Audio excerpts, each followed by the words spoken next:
Mr. Hungerton, her father, really was the most tactless person upon earth, a fluffy, feathery, untidy cockatoo of a man, perfectly good-natured, but absolutely centered upon his own silly self. If anything could have driven me from Gladys, it would have been the thought of such a father-in-law. I am convinced that he really believed in his heart that I came round to the Chestnuts 3 days a week for the pleasure of his company, and especially to hear his views upon bimetallism, a subject upon which he was, by way of being an authority. For an hour or more that evening I listened to his monotonous chirp about bad money driving out good, the token value of silver, the depreciation of the rupee, and the true standards of exchange. Suppose, he cried with feeble violence, that all the debts in the world were called up simultaneously and immediate payment insisted upon. What, under our present conditions, would happen then? I gave the self-evident answer that I should be a ruined man, upon which he jumped from his chair, reproved me for my habitual levity, which made it impossible for him to discuss any reasonable subject in my presence, and bounced off out of the room to dress for a Masonic meeting. At last I was alone with Gladys, and the moment of fate had come. All that evening I had felt like the soldier who awaits the signal which will send him on a forlorn hope of victory and fear of repulse alternating in his mind. She sat with that proud, delicate profile of hers outlined against the red curtain. How beautiful she was, and yet how aloof. We had been friends, quite good friends, but never could I get beyond the same comradeship, which I might have established with one of my fellow reporters upon the Gazette, perfectly frank, perfectly kindly, and perfectly unsexual. My instincts are all against a woman being too frank and at her ease with me. It is no compliment to a man. Where the real sex feeling begins, timidity and distrust are its companions, heritage from old wicked days when love and violence went often hand in hand.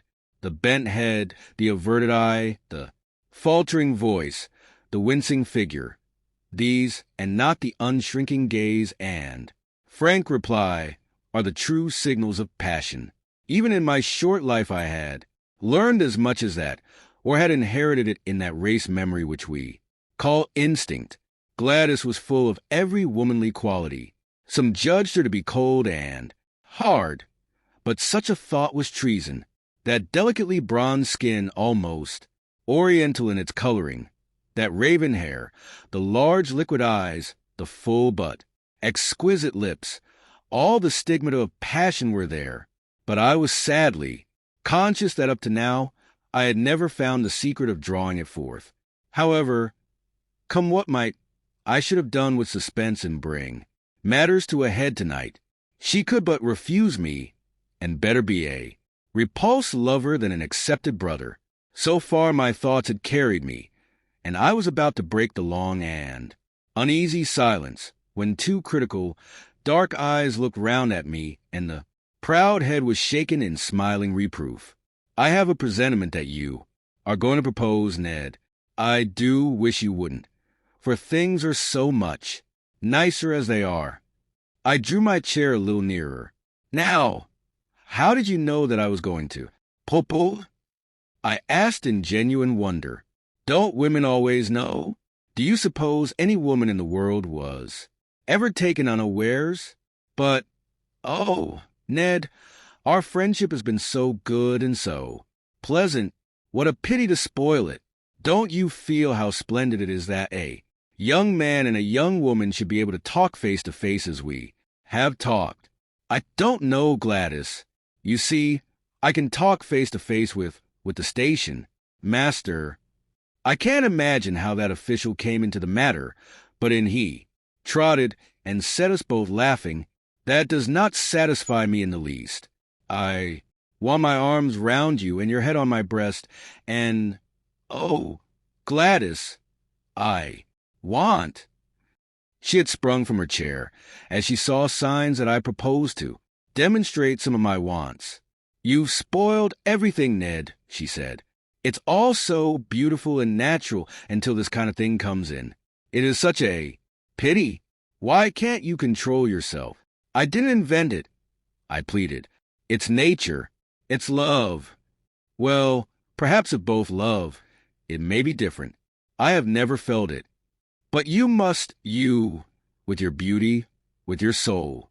Oh, Gladys, you were made for love. You must love. One must wait till it comes. But why can't you love me, Gladys? Is it my appearance, or what? She did unbend a little. She put forward a hand, such a gracious, stooping attitude it was, and she pressed back my head. Then she looked into my upturned face with a very wistful smile. No, it isn't that, she said at last. You're not a conceited boy by nature, and so I can safely tell you it is not that. It's deeper. My character? She nodded severely. What can I do to mend it? Do sit down and talk it over. No, really, I won't if you'll only sit down. She looked at me with a wondering distrust which was much more to my mind than her wholehearted confidence. How primitive and bestial it looks, when you put it down in black and white. And perhaps after all it is only a feeling peculiar to myself. Anyhow, she sat down. Now tell me what's amiss with me? I'm in love with somebody else, said she. It was my turn to jump out of my chair. It's nobody in particular, she explained, laughing at the expression of my face. Only an ideal. I've never met the kind of man I mean. Tell me about him. What does he look like? Oh, he might look very much like you. How dear of you to say that. Well, what is it that he does that I don't do? Just say the word. Teetotal vegetarian, aeronaut, theosophist, superman. I'll have a try at it, Gladys. If you will only give me an idea what would please. You. She laughed at the elasticity of my character. Well, in the first place, I don't think my idea would speak like that, said she. He would be a harder, sterner man, not so ready to adapt himself to a silly girl's whim.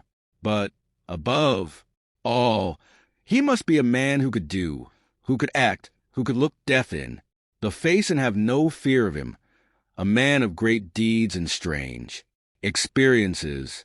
It is never a man that I should love, but always the glories he had won, for they would be reflected upon me. Think of Richard Burton. When I read his wife's life of him, I could so understand her love. And Lady Stanley, did you ever read the wonderful last chapter of that book about her husband? These are the sort of men that a woman could worship with all her soul, and yet be the greater, not the less, on account of her love, honored by all the world as the inspirer of noble deeds. She looked so beautiful in her enthusiasm that I nearly brought down the whole level of the interview. I gripped myself hard and went on with the argument. We can't all be Stanleys and Burtons, said I. Besides, we don't get the chance. At least, I never had the chance. If I did, I should try to take it.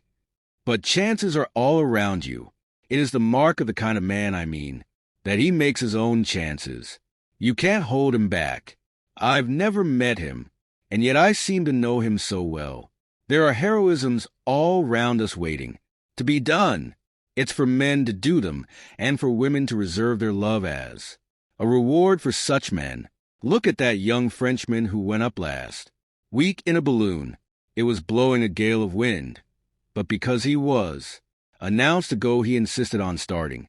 The wind blew him 1,500 miles in 24 hours, and he fell in the middle of Russia.